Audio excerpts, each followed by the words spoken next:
Would you like to be more joyful, productive, and fulfilled? The All the Hats We Wear time management system is the solution.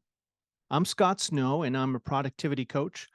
And this podcast will teach you the skills you need to achieve all the great things that you're meant to do. One thing that always feeds my creativity is having amazing guests on the show. Today's guest is passionate, creative, innovative, caring, and so much more. Amanda Shea is a renowned spoken word and multidisciplinary artist, educator, mentor, activist, publicist, and mother. She's hosted BAMS Fest and countless poetry events. She facilitates youth workshops for spoken word poetry, visual arts, and public speaking. She's a publicist for hip hop artist Brandy Blaze.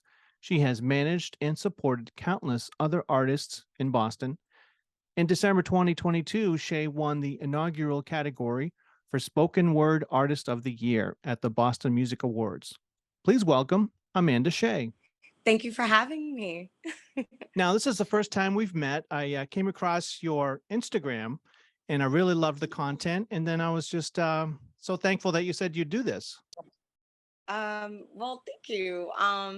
First and foremost, thank you for loving the content and like what you saw on my Instagram profile. I think I am probably like the worst when it comes to posting, but when I do, I try to make sure that it's good content. So I really appreciate it, and you were so full of like just love and light when you came into the DM asking. So I had Cool. to show up and see what you're all about.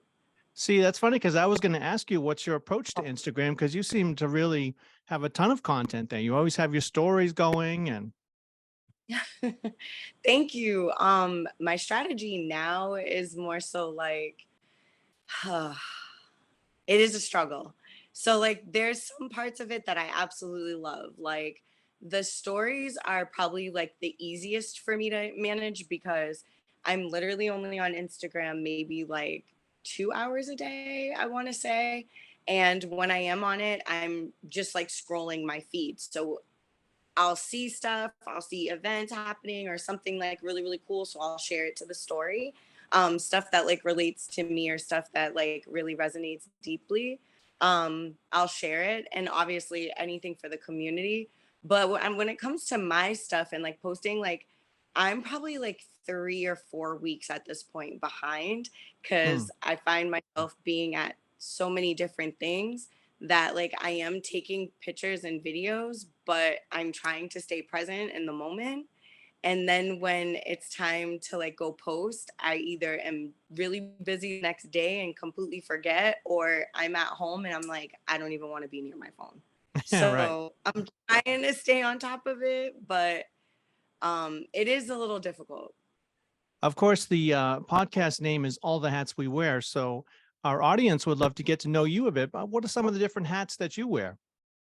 I am a artist. When I say artist, I mean like spoken word artist, creator, uh, photographer, um, concept creator, publicist, mentor, an educator, a mother. Um, so many different things. Yeah. It's weird like labeling everything that like I do because like I feel like everything kind of coincides with one another. Um, so yeah, it's a little weird, but when I think back on it, I'm like, okay, there's probably other things. I'm a board member. Like I sit on Hmm. several different boards here in Boston. I'm really proud of that. I just stepped down from two. I currently serve on seven. So it was nine altogether. And I just stepped down from two. I served on one for 12 years and the other one for 5 years. So Wow. So you're yeah, busy. Yeah, I find that very. some people feel that, with the different hats or different roles you play, that, they certainly bring different attributes forward to be successful at different roles. But it sounds Mhm. like you've got your purpose and your mission, and you just kind of everything flows from that. Would you say that's I accurate? feel I feel like it does. I mean, to be an artist, like if we were to just completely break it down in the simplest of terms, it's like There's the writing process that sometimes we either co-create or we create on our own. So like that's time and energy, right? And then there's the recording process of all that. So we have to be in a studio to record it or try to record it ourselves and then send it to somebody who has the tools to do it, which would be like an engineer. Or sometimes we even get like our production from producers. So like there's tier levels to everything. And then after it's done and it's mixed and mastered, after it's seen the engineers, the producers, all the credits, everything else, and it's ready to roll up onto platforms, now it comes the marketing. It's like, or you're marketing at the same time that you're trying to finish the project simultaneously. So then it's like the marketing. How are you going to roll out your project? Are you going to use pictures? Are you going to tell stories? Are you going to use reels? Are you going to use video? Are you going to shoot videos? It's like then you're thinking about, okay, well, now I have to get a videographer. I have to think of a treatment. I have to think of wardrobe, who's going to be in it, et cetera, et cetera. And then it's like the process of the video. Okay, now the video is done. How am I going to market the video? So Mm. everything. And then after that, I might want to do interviews because that's a part of marketing and press, right? So it's like now I'm going to look at podcasts. I'm going to look at radio station. I'm going to look at TV. I'm going to look everywhere that I possibly can, go to networking events, meet journalists that potentially would like to write about my project. And then it's like all those things are like working as a machine at the same time. So I feel like you're kind of dipping and dabbling in everything. And then there's also like the curation part. I'm a curator as well. I'm also a producer for film and for events. And it's like, I don't like really labeling again what I do because I feel like there's so many levels of expertise and I feel like I'm still very much in my infancy stages of a lot of stuff. At the same time, I feel like practice makes perfect and experience. So now you have to curate an event. How are you going to have people come to your show? You have to market for that and put out your project and perform your project and get all the lights and the camera people and press to come in the room. It's a lot. So it's Mm. not just like, oh, we're artists, we're creating. It's like, yeah, that's a big part of it. But then there's the business side, I want to call it, and the industry side of it, where it's like, okay, now we have to push like our content out. Yeah, and congratulations on being named the spoken word artist of the year. What, 2022, right, with the Boston Music Awards. Yes, thank you very much. Oh my That gosh. It was the inaugural category this year too. And the nominees in the category are people that have been in the community for years. And a lot of them I look up to. So I was very, very honored and very, very blessed to not just be nominated, but to also like take it home. So that was really cool. Is there a difference between writing poetry and writing spoken word poetry? I feel like it depends on what kind of technique or style that you're writing in. I call myself a free verse writer. Free verse is more so like you pay attention to like rhythm and tone, but the poem doesn't have to like rhyme. It's more like it's just free. I don't have any boundaries or barriers. I set the rhythm. I set the tone. I I put the cadence to the piece to make it like a free verse, if you will. It kind of reminds me of like storytelling, if you will. I'm able to just tell a story. There's a lot of poets that do like rhyme scheme where they're rhyming in their pieces. And for me, I admire people who do it because I think it's really difficult to try to say what you're going to say and then thinking about what rhymes, like the ending word rhymes for that saying. And I felt like for me it was a little limiting when I was writing. So I decided to choose free verse. It just made more sense. I Mhm. kind of wrote in that style all my life without realizing what kind of style it is. And I think like, some people are technical writers, like people have degrees like an MFA and things like that. I don't. I didn't take writing or anything in school. Actually, I was a criminal justice major and became an accountant and did that for like 10 years of my life and then became a full-time Wow. artist. Hmm. Yeah, so my life kind of went all over the place, but ended in a really good place and still That's great. is thriving in a really good place. So I'm happy. Yeah, it seems like you've definitely found your groove. Yeah, I feel like With creativity, you shouldn't really put, I don't want to say shouldn't, but for me, I don't want to put limitations on what I do. So, like, if I feel like singing, I'm going to sing. If I feel like rapping, I'm going to rap. If I feel like doing spoken word, I'm going to do spoken word. If I want to compose, I'm going to compose. I think, like, whatever Hmm. you feel spirit, you should do. I took a poetry class at UMass from the poet Martina Spada. And one thing, we had some visiting artists, and it really kind of struck me how indelible words can be. Like they can just stick with you. There was a poet that he had one metaphor of running that was our legs were horses, and that Mm. always stuck with me. So how do you know when you get the right words? It's funny. Some pieces are very intentional. Like I'll have a thought, or I'll be having a conversation earlier in the day, or even sometimes in that conversation, like inspiration will just strike. Other times I feel like it is literally like spirit writing for me. Like most of the time, my poems come out so, I don't know, like sporadic and like very much charged in emotion Right. that I don't always feel like I'm writing it, if that makes sense. And then when I Mm. read it back, I'm like, oh, like that came from me. Like I just wrote that. And like sometimes I love it and other times I don't.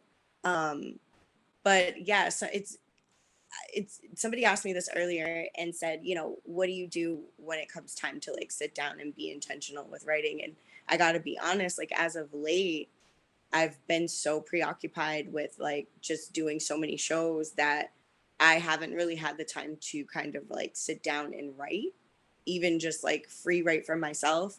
Um, and I really want to get back to that and definitely need to be more disciplined in carving out time. But my pieces just kind of come in the moments. Yeah, I have a lot of pieces that I don't even finish, honestly. Sometimes they're thoughts or just like really quick stanzas that Yep. don't materialize to anything after that. Some of the stuff is in my notes, like on my phone. A lot of it is I'm an avid lover of like penmanship. Like cursive is a lost art nowadays, apparently with this next generation. So I really do enjoy like putting a pen to the paper. Like Hmm. that's how we did it when I was a kid. So I try to like remain true to that. I know that healing is a big important part of what you do. Could you talk about that? I think that, you know, no matter what our background is, where we come from, like we all have experiences. That's what life is about. And I feel like sometimes we go through or see things or experience vicariously through others a lot of trauma and a lot of hurt, a lot of sometimes PTSD, sometimes like just conflated emotions sometimes. And I feel like writing is a way to heal oneself. When you write out how you feel, sometimes it's easier than just putting words to it. Most of my pieces, it's when I thought I didn't have words, or I've processed what I went through, and now I might have the words or have an idea of what I want to say. But when I write it out, it comes out so much different than if I was to verbalize it. Hmm, Um, interesting. so I've, I mean, I've always, for me, that's like also part of like my own trauma where I've had difficulty being able to communicate effectively. Um, Sometimes I feel like I have so much to say that I just need to get it out really quickly. I was a really silent child. So for me, I just feel like writing is one of the most like beautiful things you can do to not only heal yourself, but to also help heal others. When people hear your story, your truth, it creates this like level of understanding, empathy, and compassion. And I believe that that's what builds real connections and real like love and respect for people, honestly. Um, and I've always stayed true to that. I'm not saying not to have a therapist. Yeah. I still have a therapist, so therapy is needed. Um, I just feel like it's a good way to be able to to process what you're internally going through that you may or may not want to say out loud. Yeah, I totally get that point because preparing for this interview, I went through pretty much all of your social media content. And some of the pieces that really made me like you the most were when you were being vulnerable, whether it be about parts of your body that you don't feel comfortable with, or, I love how you share the W's and the L's, the wins and the losses. But I don't see anybody doing that. And that really is different. That's a Oh, deeper level. thanks. I feel like it's important to highlight everything, like social media can be such like a highlight reel. Like Yep. most of the time we're seeing people's success stories and like what they want us to see as opposed to like what's happening completely. And Right. I'm not saying like people have to put their private lives out there. They definitely don't have to, but I think it's just important that when you see somebody climbing up or you see somebody like really working really hard to make a way in whatever path they decide to choose to go.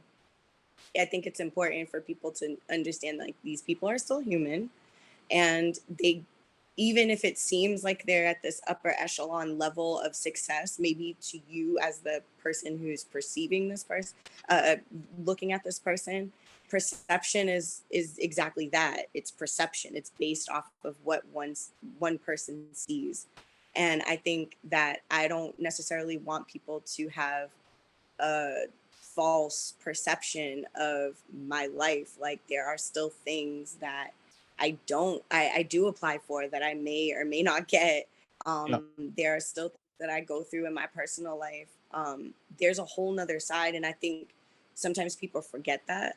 Hmm. Um, and I want to remind them, like, hey, I'm in the trenches just like y'all are, you know what I mean? And I think that we can all like thug it out and get out of those trenches together at the same time. Like, let's not, forget where this person came from, because sometimes when you see people like rising up or doing really well or having a level of success that you think that they have, it's really easy to forget, like, that they still have stuff that they're going through, Yeah. basically. Yeah, well, it's strange to even see when, like, when you're sharing your videos that are so professionally done and your performances that are so great, and then for you to say, Thank that I didn't get the whatever festival I was trying to do for a third time, and that's just it just I think attracts the person more to the artist. It's a connection, like you said. thank you. Yeah, I was disappointed when I wrote that. I was like, it was all in the same week. So I had gotten denied I had gotten denied a residency, and I had gotten denied a festival.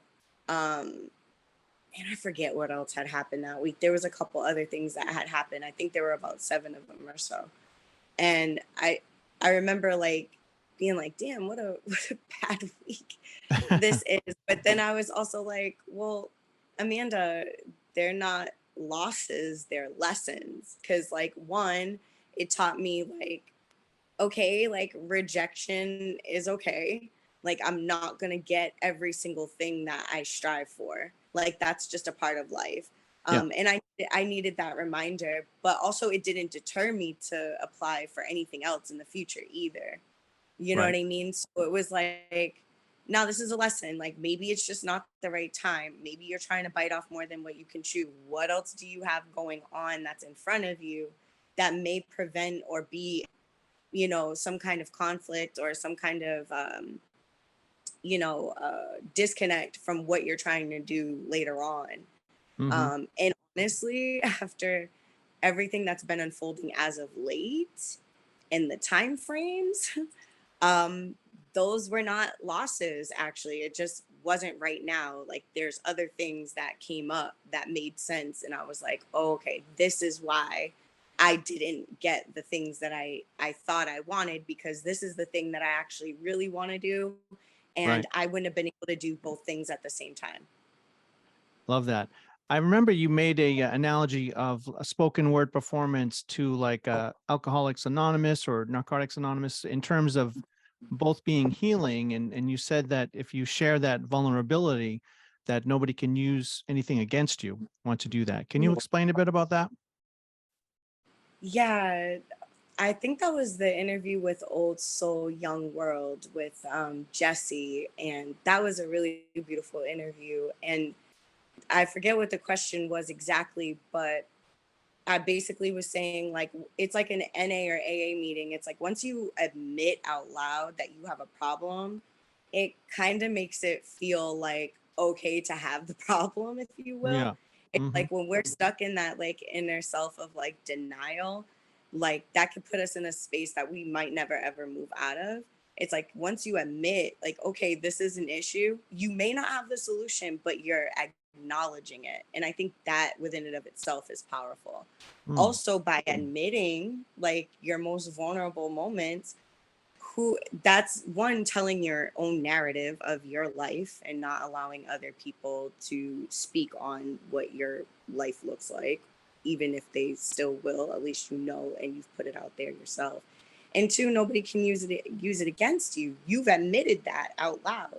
Yeah. I've always said to people like I would rather set myself on fire and set myself free than to have somebody else do it. Right. You know, Hmm. I just feel like once we open up and show people who we are, it's like people can't really tell me who I am. I've already showed you who I am. Yeah, it puts you back in the control position, right? Absolutely. I Yeah. mean, and again, like in that means even the ugly truth, right? So it's Yeah. not just like a boastful way of being like I'm this perfect person. No, I'm not. Like, and I'm saying that out loud constantly. Like I make mistakes all the time. I'm not always the most mindful person, the most graceful person. The I don't always, speak or say the things in the ways in which I want them to come out all the time. And I'm able to take accountability for that. Even when I mishandle situations, mishandle people, I'm always going to take accountability for it. It's not a aha, like I'm taking accountability so you can't use it against me. No, accountability for me is like saying it, admitting it, and then going through the course of whatever it work that looks like on the other side and remaining firm in that and still being able to say, yeah, I'm still working on myself. Yep. And I love how you're a very generous artist as well. You always feature, the other artists that are at a festival or an event that you're at, and you seem to really share the wealth. And you seem to give without that expectation of getting back. Is that part of your concept of being an artist? I feel like that's a part of just who I am as a human being. I was born on the same day as Bob Marley, February 6th. Hmm. And I love to believe that, they say the Aquariuses of the zodiac signs are the humanitarians. And that's how I describe myself. I remember when I was in college, I had a really amazing professor named Eric Ballone, and he teaches at Suffolk now. And he he was giving us an example of the utilitarianism law by, I believe it was Kant, and basically Immanuel Kant, the philosopher. And he had said the example he used was, imagine there's a bus about to go over the hill, and there's 36 people on the bus. And out of the 36 people, 34 of them are kids and two of them are adults. Now, one person could get off of the bus and save the rest of the people. Who would you choose? And should everybody go or should they sacrifice the one person? So the class goes up in this huge, like, tizzy. There's like both sides of the rooms are going back and forth. And I remember just putting up my hand, like real casual. And he called on me and I said, that one person has to go. And it preferably should be an adult. And he said, explain your answer. And I said, well, one, this is an adult. Yes, we're cutting their life short, but these are children and like they have the rest of their lives ahead of them. These could be the future presidents, future doctors, future lawyers, future, you know cure of HIV AIDS. We don't know. So it's like that's the right thing to do. And he said that according to the the principle is what you would do. And I've always felt like that. Like if I have to sacrifice myself for the greater good, why wouldn't I do that? You know what Hmm. I mean? And I also believe in like giving back to the community. Boston has given so much to me that I feel it's like my duty to do whatever I can to give back. And featuring other artists, it's like it's an ecosystem. Like we all Yep. know each other for the most part. We're all playing together, co-collaborating with each other. Some of us are sharing musicians and things like that. So it's like, why are we not, helping each other be in the same light as one another? They say the sun shines brightly on all of us. So why not? It doesn't hurt to give back, and it doesn't take away from my artistry, their artistry, for us to come together and be on the same stage side by side. It Yep. only elevates us. Are you a journaler? I am a journaler. Okay. For a long time you've been journaling? Yes. How does that play a role in your writing for poetry? It's totally separate. Hmm. Like the journaling is like my almost like everyday, day in and day out. Yeah. And my poems are more like maybe narrowed in on an experience or something I've seen, something I felt, it maybe a particular instance. Yeah. Um, but journaling is like, okay, today I felt like this is what's on my plate. This is how I'm feeling about X, Y, and Z. Do I feel any emotions about getting these things done? It's more about like my motherhood, who I am as a person, what do I need to work on? That's the daily journal for me. Interesting. And obviously being grateful and saying like my affirmations at the end. But Hmm. poetry for me, it's like, again, sometimes it just comes out of nowhere, which is beautiful. How do you consume the news? I try not to. All right. I really do. I know that sounds like crazy, but it's true. I try not to. I keep up on certain things.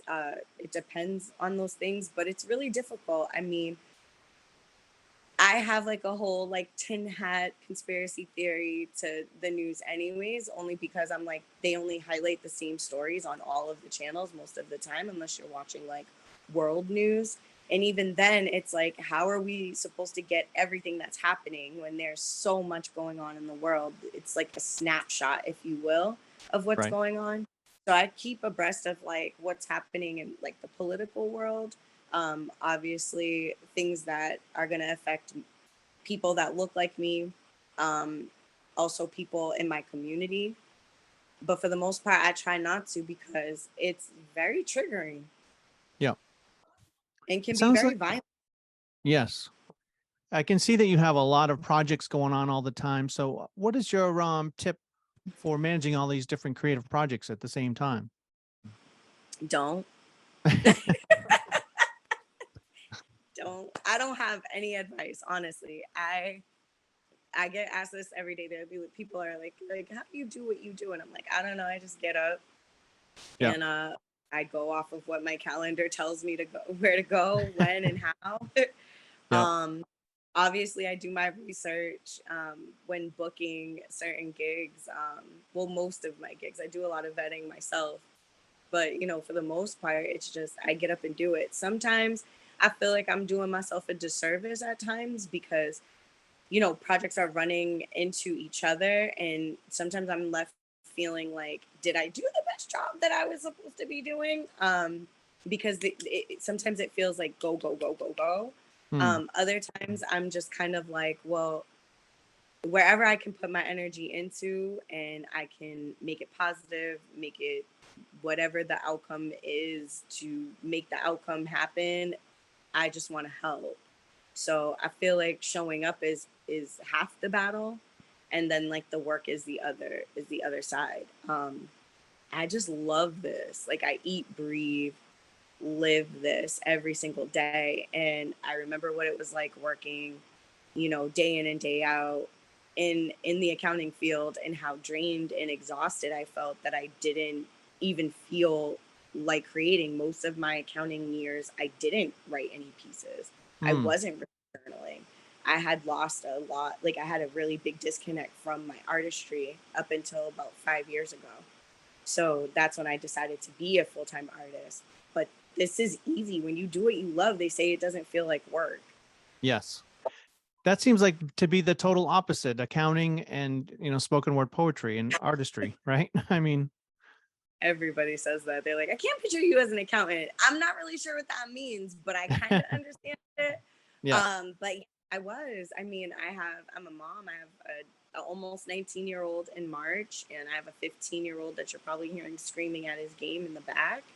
Um, so I'm a mom. I had to do what I had to do to make sure that we kept food on the table and a roof over our heads. So I did what I needed to do to make ends meet. And somewhere, somehow, through moving to Boston, through, meeting my husband, through um, going through that journey with my husband, separating in our marriage, you know, meeting another artist, connecting very heavily, being immersed very much in the music scene and hip hop scene and spoken word scene here, it was inevitable. I feel like that at some point I would be stepping into this completely. But it was scary as hell.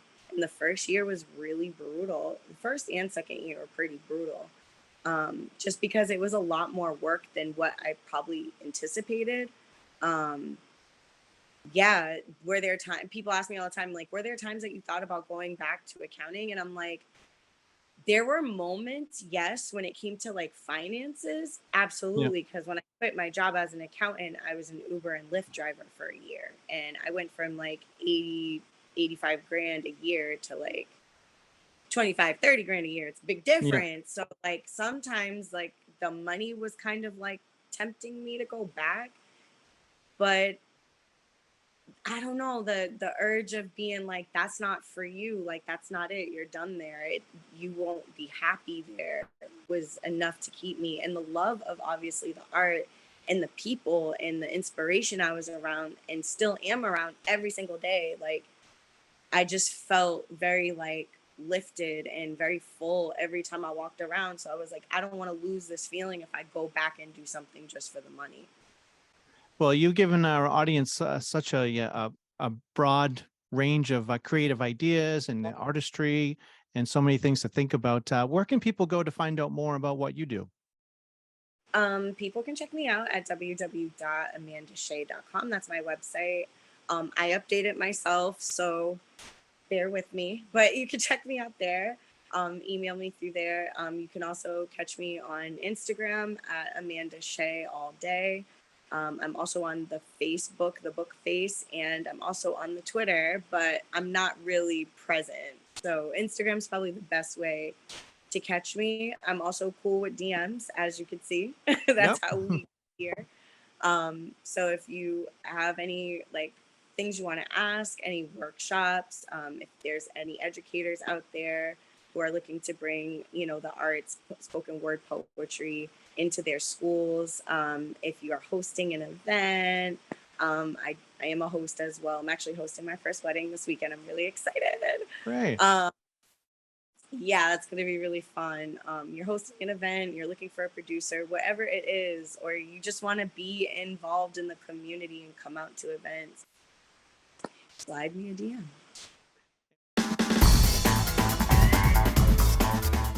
Well, that brings us to the end of today's episode. Hopefully, you've learned something to help you become more joyful, productive, and fulfilled. So let's keep that momentum going. Text or email me to schedule a free consult call to get you moving in the right direction. By the end of this session, you'll have a complete list of all the hats that you wear, and we'll probably uncover a few important hats that you should be wearing, but you're not. You're meant to do great things. Contact me to take the first step. Text 774-230-3928 or email me scottsnow1234@gmail.com. Do it now.